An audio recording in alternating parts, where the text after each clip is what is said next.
10 CBSE का chapter number 5 पढ़ने जा रहे हैं जिसका नाम है अर्थमेटिक प्रोग्रेशन। अब देखिए अर्थमेटिक प्रोग्रेशन में पहले कुछ टर्म को हमको जानना पड़ता है हम लोगों को। देखिए पहला टर्म आता है सीक्वेंस। सीक्वेंस मींस क्या होगा? देखिए डिफिनेशन कर रहा है ए सेट ऑफ नंबर, एक नंबर का ऐसा सेट होना चाहिए arrange in some definite order and form according to some rules, यानी एक डिफिनिट फॉर्म में हो और वो कुछ रूल के अनुसार वो सेट बना हुआ हो। जैसे एग्जांपल में देखिए स्टूडेंट, जैसे 1 2 3 4 डॉट डॉट डॉट, यानी ये देखिए आपका नेचुरल नंबर का एक सेट हो गया। देखिए 1 के बाद 2 के बाद 3 इनफिनाइट तक गया। एक क्या है इसमें, एक रूल है। क्या रूल है कि सब में 1 1 क्या हो रहा है, जोड़ के जा रहा है। जैसे अगर आप लिखते हो 3 3 3 3 यानी 3 3 ऐसे करके लिख रहे हो, यानी ये भी आपका क्या है, सीक्वेंस है। देखिए पहला में एक 1 3 है, दूसरे में 2 3 है, तीसरे में 3, फिर फोर्थ आएगा तो उसमें आप क्या लिखोगे, फोर्थ 3। उसके बाद अगर एनी टाइम में आएगा यानी कि 3n आप लिख दोगे। n जितने टाइम्स होगा उतने बार 3 होते जाएगा। अब देखिए अगला कह रहा है टॉपिक है स्टूडेंट प्रोग्रेशन क्या होता है। प्रोग्रेशन कह रहा है the sequence that flow a fix number is called progression. वैसे सीक्वेंस को आप प्रोग्रेशन बोलोगे जिसमें फिक्स नंबर क्या करता हो, फिक्स नंबर हर एक अगले टर्म में मिलकर बना हो। जैसे देखो 1 2 3 4 ये आप सीक्वेंस, ये सीक्वेंस है। आप इस सीक्वेंस को प्रोग्रेशन बोल सकते हो क्योंकि देखो हर में फिक्स नंबर जुटा हुआ, 1 1 जुट के गया हुआ। लेकिन आप इसको सीक्वेंस, इस सीक्वेंस को आप प्रोग्रेशन नहीं बोल सकते हो क्योंकि देखो इसमें कोई फिक्स नंबर जो है वह नहीं जुटा हुआ, ये टाइम्स रिपीटेड हो रहा है। 3 एक बार, 1 टर्म में 1 बार, 2 टर्म में 2 बार, 3 टर्म में 3 बार, यहां कोई फिक्स नंबर ऐड नहीं होता है। तो यहां से एक और कंसेप्ट आपको मिला कि जितने भी सीक्वेंस होते हैं उसको आप प्रोग्रेशन नहीं बोल सकते हो, लेकिन सारे प्रोग्रेशन को आप सीक्वेंस बोल सकते हो। एग्जाम्पल में और समझते हैं। जैसे आपका एग्जाम्पल दिया हो 2 4 6 8 डॉट डॉट डॉट, यहां देखो हर एक अगले टर्म में 2 2 ऐड किया हुआ है, यानी एक फिक्स नंबर है। और उस फिक्स नंबर को आप क्या बोलोगे, the fix number is called the common difference, it can be positive negative 0। और उसको रिप्रेजेंट आप किससे करोगे, डी से करोगे वो फिक्स नंबर को। और डी निकालोगे कैसे, डी इक्वल टू होता क्या है, a2 माइनस a1। ये a2 और a1 कहां से आया स्टूडेंट, तो यानी पहला टर्म होता है उसको a1 बोलते हैं, दूसरे को a2 a3 a4 dot dot dot, ये कहां तक जाता है, an तक जा सकता है, बहुत सारे टर्म तक। तो यानी a2 माइनस a1 करोगे तो आपको स्टूडेंट क्या मिलता है, D।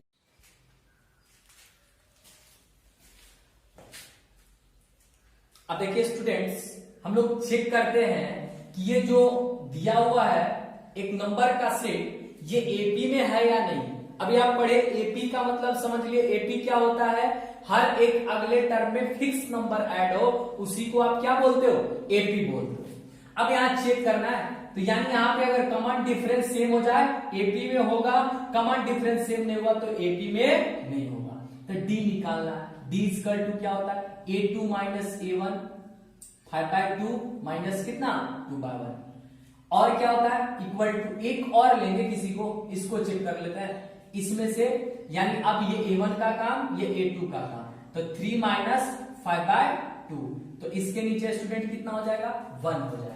अब देखिए यहां से हम इसको फाइंड आउट करते हैं, तो इसका एलसीएम कितना 2, तो यहां हो जाएगा 5 माइनस 2 इक्वल टू कितना आ गया 3/2 आ गया। इसको चेक करते हैं, इसका एलसीएम 2, तो यहां से स्टूडेंट देखिए 6 आएगा और यहां से ये कितना आएगा -5, यानी यहां पे आपका आ गया 1/2। देखिए यहां पे आ रहा है 3/2, यहां पे आ रहा है 1/2। कॉमन डिफरेंस सेम नहीं है इसलिए एपी में नहीं है, तो इसको लिखेंगे नॉट एपी, यानी कि एपी में नहीं है। अच्छा देखिए दूसरे को स्टूडेंट चेक करते हैं ऐसे, फिर यहां डी इक्वल टू होगा a2 माइनस a1। a2 का काम अभी कर रहा है कौन, -6, फिर माइनस और माइनस क्या 10 इक्वल टू एक और नंबर को चेक करेंगे, -2 माइनस और माइनस कितना 6। यहां देखिए -6 माइनस माइनस प्लस 10, यहां हो जाएगा क्या -2 और माइनस माइनस प्लस कितना 6। यहां देखिए -6 प्लस 10 क्या आएगा 4 आएगा। यहां देखिए यहां क्या प्लस -2 प्लस 6, यहां पे कितना आ जाएगा 4। देखिए 4 इक्वल टू 4 होता क्या है, होता है या नहीं होता, होता है, यानी कॉमन डिफरेंस सेम है, यानी कि एपी में है, इट इज इफ, यानी एपी में क्या है। दूसरा जैसे देखिए a 2a 3a 4a दिया हुआ, इसको भी आप स्टूडेंट चेक कर सकते हैं, d equal to a2 minus a1, यानी 2 minus a equal to 3a minus 2a। यहां से देखिए 2a में से गया तो कितना 1a, 3a में से 2a गया तो कितना बचा a बचा, यानी a भी आपका क्या है AP में है। ऐसा कुछ नहीं, अगर कुछ मतलब नंबर नहीं दे, वेरिएबल्स भी दे दे, तभी आप उसको चेक कर सकते हो AP में है या नहीं। ठीक है स्टूडेंट्स, टॉपिक पे आते हैं। नेक्स्ट आपका टॉपिक है स्टूडेंट अरिथमेटिक प्रोग्रेशन। अब देखते हैं अरिथमेटिक प्रोग्रेशन क्या होता है, इसमें अरिथ और प्रोग्रेशन दोनों मिल गया। प्रोग्रेशन आप पहले टर्म में समझे, प्रोग्रेशन वैसे सीक्वेंस को बोलते हैं जिसमें एक फिक्स नंबर क्या होता हो, एक फिक्स नंबर जुटता हो या माइनस प्लस माइनस कुछ भी होता हो, यानी होना चाहिए। तो अरिथमेटिक कहता क्या है कि वैसा सीक्वेंस जिसमें हर एक अगले टर्म में एक फिक्स नंबर को ऐड किया जाए या सब्ट्रैक्ट किया जाए, वही आपका क्या कहलाता है अरिथमेटिक प्रोग्रेशन। जैसे देखो स्टूडेंट 1 2 3 का एग्जांपल हम लोग दिए थे, देखिए इसमें हर एक में 1 प्लस किया जा रहा है, 1 प्लस किया जा रहा है, 1 प्लस किया जा रहा है। अगर आप एग्जांपल में ले 10 5 10 15 20, ये भी आपका क्या है अरिथमेटिक्स है, जिसमें कि हर एक अगले टर्म में देखिए 5 को प्लस किया जा रहा है। ठीक है स्टूडेंट, तो यहां से अगर आपको d निकालना हो कि d आप निकाल के दिखाइए, यहां से d कैसे होगा, तो देखिए 10 a2 माइनस, अभी पढ़े हम लोग a2 माइनस a1 होता है।